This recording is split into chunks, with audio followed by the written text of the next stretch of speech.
Tudo bem, pessoal? Hoje vamos falar sobre esse mapa aqui que conta a história da formação das vertentes musicais góticas e de outros estilos, né?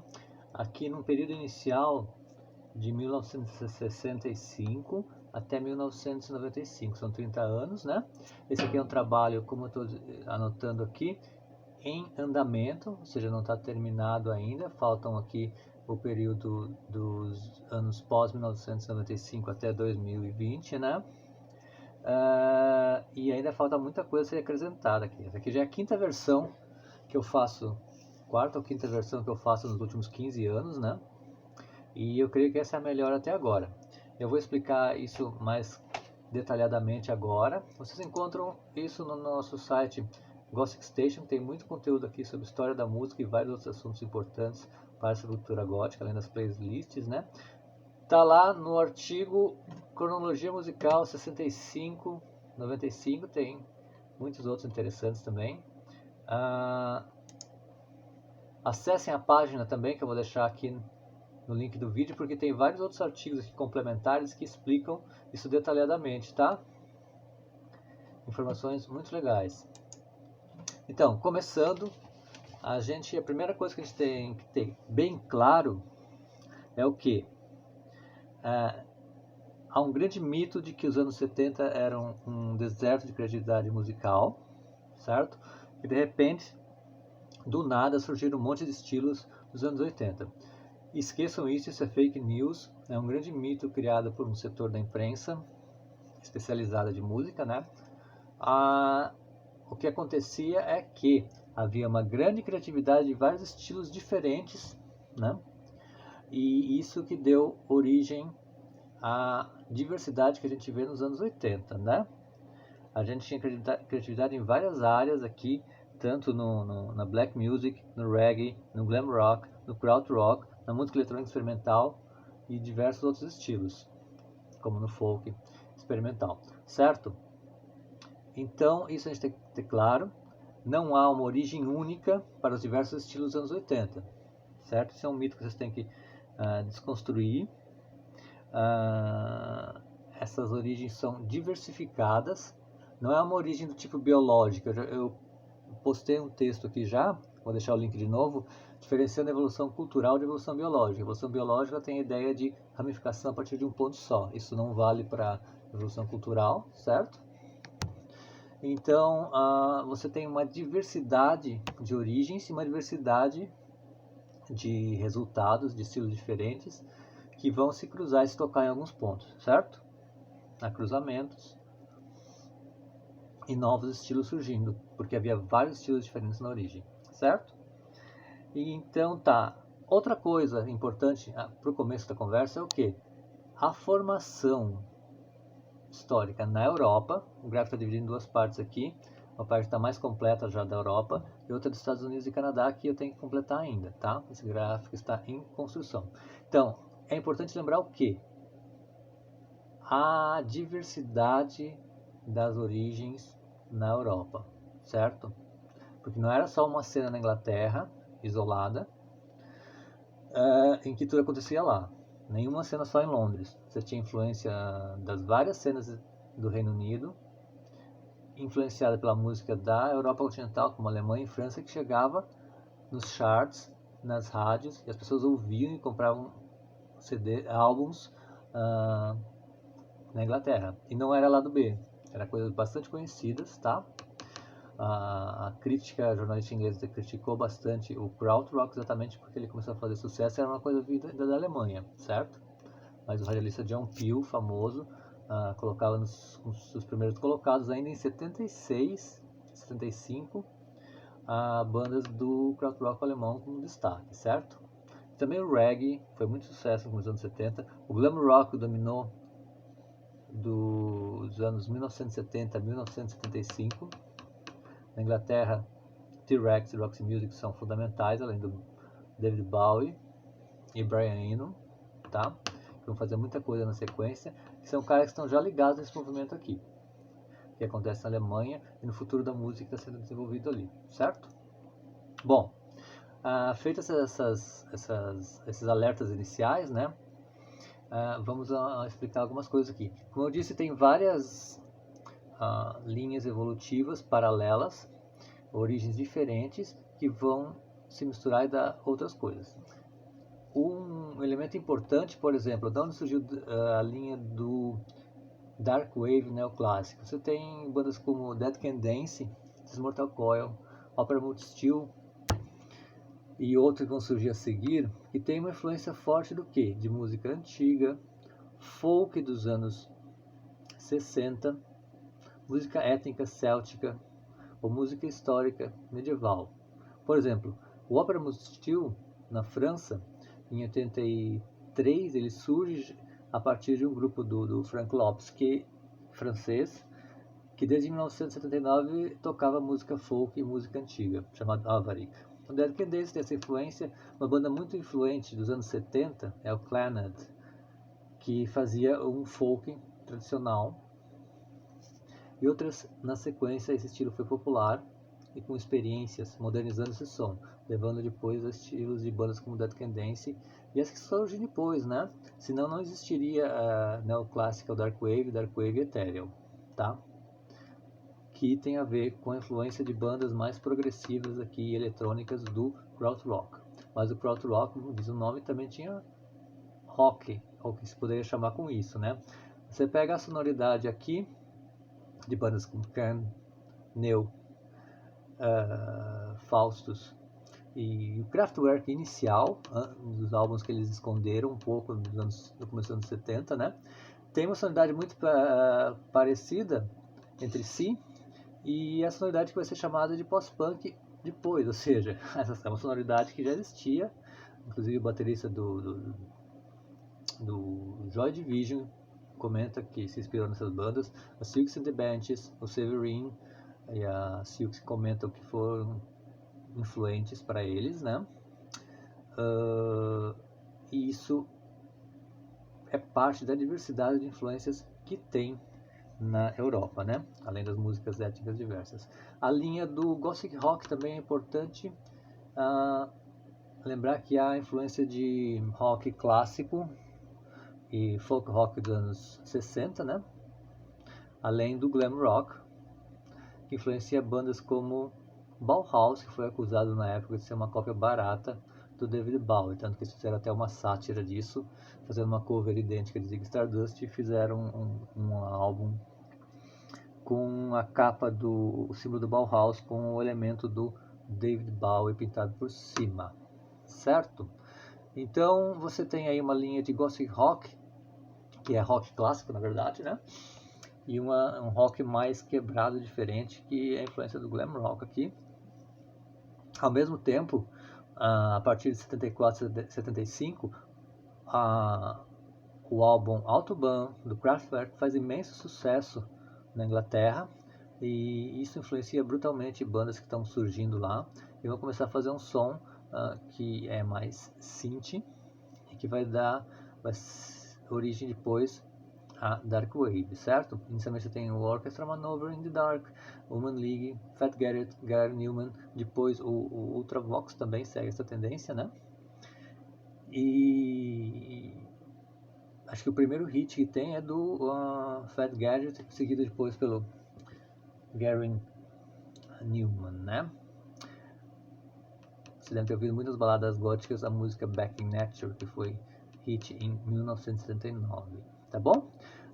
Nessa época, o Brian Eno e o David Bowie já estavam muito ligados no som da Alemanha, né? E se metem lá em 76, em Berlim, para gravar o álbum Low, que é o início da trilogia de Berlim, que faz uma música muito influente na geração inicial aqui, que a gente chama de gótica, Silk, Secure, Bauhaus, Joy Division, etc, certo?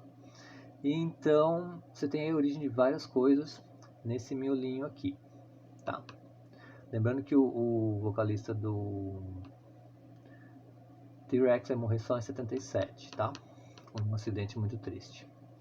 Não vou falar do industrial hoje, que é uma história paralela, mas que tem uma influência em comum aqui com o krautrock, porque isso aqui está vindo de um experimentalismo que vem da música erudita, que o pessoal vinha fazendo experiências com sonoridades diferentes, ruído, eletroacústica, colagem musical feita de várias formas, certo? Então, isso vai vir aqui pelo krautrock, influência de artistas como o Carl Stockenhausen. Isso é uma longa história para contar outro dia. Paralelamente, você tem aqui o que? Paralelamente a isso está acontecendo o que a gente chama de pós-punk, que é o que? Você tem um grande número de bandas com influências diversas, mas a maioria delas não é gótica, certo? Seguindo essa orientação, você vai ter aqui também, em 82, surge o clube Batcave. O que acontece aqui? Inicialmente não é um clube gótico, ele vai se caracterizar com bandas como Specimen, Alan Sex Fine e Sex and Children, por exemplo, né? Ali em 83, tá? Vendo que em 83 você tem o que aqui? Como eu estava falando antes, você já tem várias vertentes formadas. Então você não pode dizer que a Batcave é a origem do gótico. Por quê? Ela é uma vertente que se forma aqui simultaneamente a diversas outras, que a gente vai chamar de gótico ou dark wave, certo? Ou gothic rock, tá? Então não sai tudo daqui. Como eu disse, são várias linhas evolutivas que se tocam em alguns pontos. Desculpe aí, deu um pequeno pane aqui, voltamos já. Faltou luz. Então, continuando. Aí o que acontece? Essa linha aqui, a Batcave surge ali em 82, como um revival glam, que se torna depois mais especializado em 83 e aparece na mídia, virando uma grande moda na mídia, com mídia inglesa, com o nome de gótico, certo? Lembrando que o rótulo gótico já vinha sendo usado para bandas aqui desse núcleo Silks, Bauhaus e Joy desde pelo menos 78, 79, né? Isso aparece na imprensa, está registrado. Bom, como eu disse, a linha evolutiva na Europa é diferente, é muito mais diversificada por motivos históricos e políticos. Os Estados Unidos têm uma formação histórica diferente que vai influenciar também na divisão da música lá. Ou seja, há grupos culturais diferentes nos Estados Unidos e o rock, que nos interessa principalmente, você tem cenas importantes na Califórnia, em Nova York principalmente. Você tem o punk original de verdade surge lá nos Estados Unidos, né? Você tem bandas iniciais aí como o MC5, Stooges, que não dá para chamar totalmente de punk ainda, tá? Mas é interessante que esse punk é muito diferente do punk do Sex Pistols, certo? Tanto que quando os Sex Pistols desembarcam para turnê nos Estados Unidos, os punks de lá rejeitam, porque é completamente diferente. E também isso fica claro quando a Pat Smith vai tocar. Lá em Londres, o Johnny Rotten do Sex Pistols chama ela de hippie. Isso é fácil de entender, porque a Pat Smith tem uma influência forte da poesia beatnik, da cultura do final dos anos 60, certo? E os hippies surgem aí no final dos anos 60 como uma divisão no final do movimento hippie. Desculpe, o contrário, os hippies surgem como uma divisão do movimento beat, certo? Nos Estados Unidos você tem aqui a partir dessa cena de lá, na Califórnia, que o glam metal, o death rock, que vai ser só nomeado mais tarde, e o punk rock tem uma influência em comum, estão muito mais próximos do que aconteceria aqui na Europa, né? Você tem o metal muito distante aqui. Nos Estados Unidos, artistas como Alice Cooper vão ser influentes em diversas cenas diferentes, tá? Então você tem aqui no final dos anos 70, partindo do que eles chamam lá de punk, misturado com outros elementos, surgem bandas do que a princípio não tem um nome, mas chamam-se por alguns de Gloom e Doom. Bandas famosas como Christian Death, 45 Grave, Community FK, certo? Que é um núcleo que vai conhecer esse núcleo Batcave aqui em 83, eles vão ter um contato. Inicialmente essas cenas todas não têm contato, elas vão se encontrar depois, certo, gente? Por isso é uma ideia que a partir de algum lugar específico quem conta a história vai achar que começou tudo aqui. Mas na verdade tinha várias coisas acontecendo ao mesmo tempo, certo? Isso é uma ilusão fácil de ter. Quem está num lugar acredita que tudo começou lá, porque não tinha na época contato com os outros. Tá? Então isso precisa também, é outra ilusão narrativa a ser revista, porque tinha a mesma coisa acontecendo em vários lugares. Por quê? Como é possível isso? Porque tinham influências em comum anteriores, chegaram a lugares muito próximos e algumas coisas acabaram sendo conhecidas depois. Mas aqui, a partir de 83, há um contato entre essas cenas aqui da Califórnia e da Batcave. Eles começam a fazer shows com algumas bandas juntas, inclusive, tá? E isso depois vai ser o que a gente fica conhecendo como Death Rock, tá? Então você vê que a discussão sobre gótico e Death Rock é fácil de entender, porque tem uma formação diferente na origem das duas coisas, certo? Apesar de ter um grande ponto de contato em comum, não são termos totalmente sinônimos. Você não pode usar Death Rock e gótica como sinônimo, tá? Da mesma forma que você não pode usar gótica e post-punk como sinônimo, certo? Tem suas especificidades e uma árvore formativa diferente. Que mais? Então essa evolução continua e você tem aqui nos anos 60 uma formação importante nos Estados Unidos também, com Velvet Underground, Doors, Stooges. É importante aqui o MC5 também, para essa linha específica. E gente que já fazia coisas muito importantes que a gente vai falar em outros vídeos aqui. Bom, tem muito mais a falar. Nos anos 90 surge uma outra cena norte-americana que ficou muito popular, com essas bandas aqui. Mas muito importante que na Europa a evolução continuou. Você tem aqui a evolução do Gothic Rock, do Electro Goth. E é importante, na virada dos 80 para os 90 surge uma cena na Alemanha chamada, na época, de Neue Deutsche Todeskunst, algo como a nova arte alemã da morte, que traz bandas que definiram uma mistura entre a Dark Wave, Gothic Rock, e elementos teatrais, artísticos, de cabaré e de música e de recitação vocal diferente, certo? E música eletrônica diferente, mas tem artistas e poesia existencialista e alemã tradicional. Então você tem bandas como Das Ich, Endraun, Goetheserben, Garden of the Light, nossos queridos Super Eternos, certo? E você entende aí o contexto do surgimento do estilo inicial do Lacrimosa também, tá?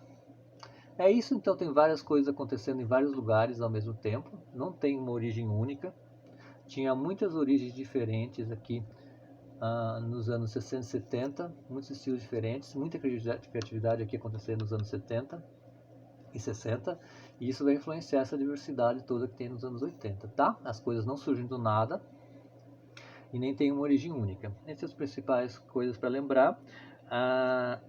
As citações aqui vêm não só da minha pesquisa, vou deixar o link de textos e de livros aqui também que falam desses assuntos, como por exemplo o livro Rip It Up and Start Again, Are We Not New Wave, do Theo Catafores, Kraftwerk Publication, do David Buckley, e o Máximo, por favor, do Lex McNeil e Gillian McCain, certo? Tem muitas outras publicações sobre isso. Eu vou deixar links de tudo que eu puder aí embaixo, tá bom? É isso. Esse é o começo da história, tem muito a acrescentar aqui. A outra metade da história ainda nem contei. E tem muitos elementos que é melhorar nesse gráfico. Eu prometo melhorar ele com o tempo, tá bom? Espero que eu possa ter ajudado de várias formas. Obrigado por ter acompanhado esse vídeo tão longo. E sempre tem muito conteúdo novo lá no site gossicstation.com.br, tá bom? Obrigado por acompanhar o meu trabalho. Gratidão.